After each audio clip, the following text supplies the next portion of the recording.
Our next senior speaker has no idea how often I stalk his Facebook profile. Whether I am in need of some indie music, or simply the laugh provided by, for instance, an It's Always Sunny in Philadelphia clip, I can always count on this senior to provide. He has shown to me and to all of his classmates over the years not only how keen his sense of humor is, but also what it means to be a great actor, musician, and an overall supremely intriguing person. Please help me welcome Tyler Sylla.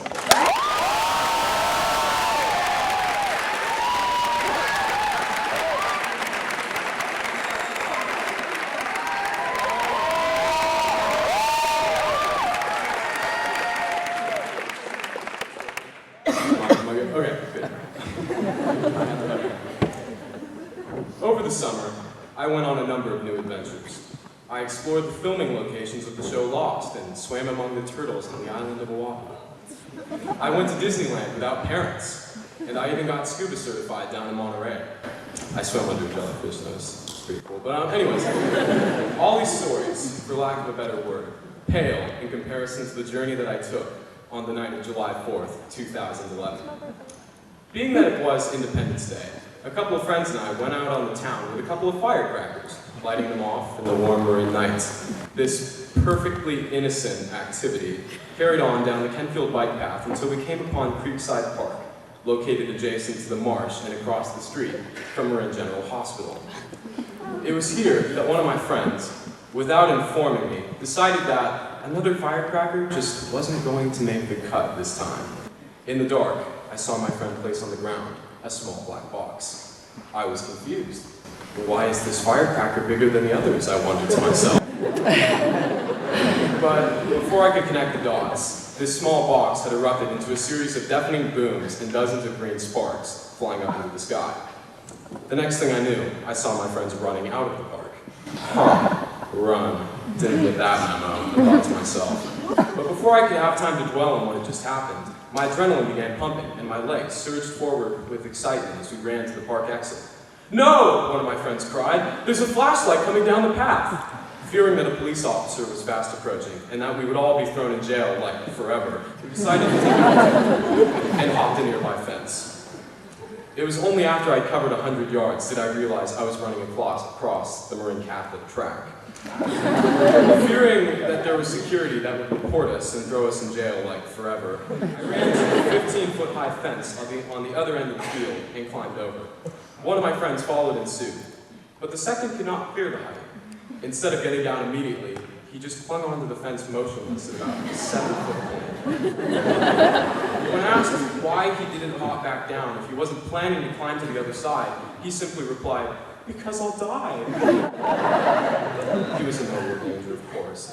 So I walked ahead, rounded the corner of the gym, and walked into the MC courtyard, my ambition to stroll through and leave all these shenanigans behind.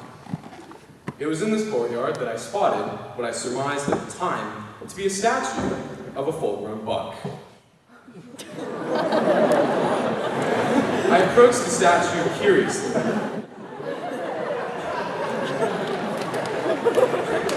Why was there a statue of a buck at MC? Why did they construct it with so much attention to detail? These questions were all clarified as the beast suddenly darted in front of me, ran up a small hill, and turned back to face me. I cannot entirely recount what the buck's expression was, but I know in its eyes were a desire to protect its female companion, who I also realized was present in the courtyard with us, and a thirst for my blood. I stared at the buck. The buck stared back. In our moment of tacit communication with one another, I said, "Hear me, deer of the forest." I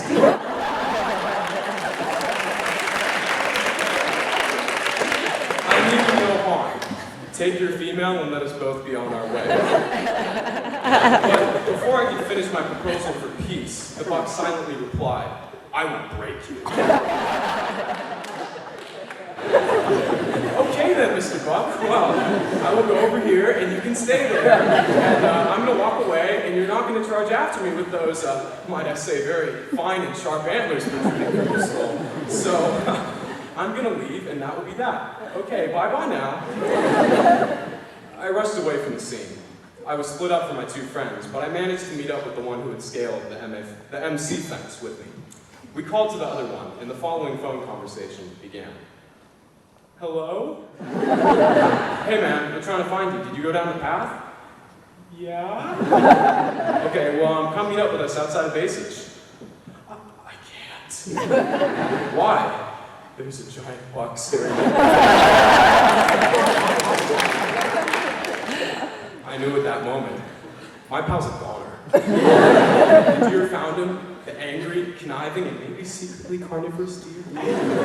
He would go, and we'd be next.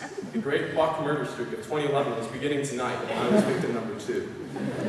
I responded to my friend. What's going on now?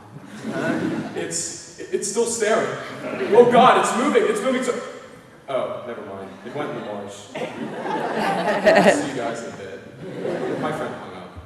The dramatic episode had ended so anticlimactically, thankfully, of course. And now we could go home and rest easy, knowing that the buck didn't kill us. What I took from this experience, besides the lesson that fireworks are bad and you should never play with them, and I certainly won't play with fireworks again, so please don't ground me forever, Mom, thank you, is that sometimes the moments you remember best, the moments that you look back on most fondly, are the ones where you were scared out of your mind. Who knows? Maybe with a little time and the knowledge that your metaphorical deer doesn't know where you live and therefore can't come after you for a rematch, you can look back on the times you were absolutely terrified and be able to laugh as well. Thank you.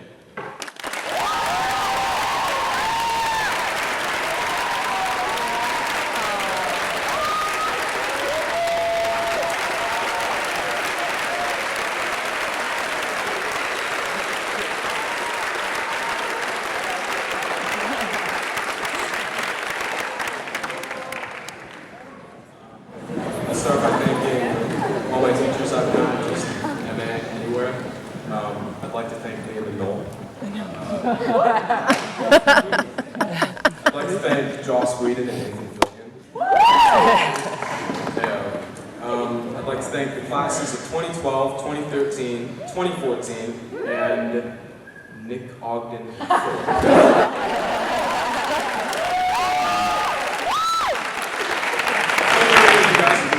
and I'd also like to thank Daniel, Xander, Namkai, Sebastian, Grant, Chris, Gabe, Barash, and yes, even Taylor Sherman for being the greatest group of middle school friends I could ever ask for.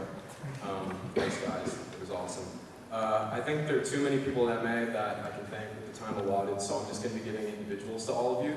But to start, Pickles, it's been a great ride.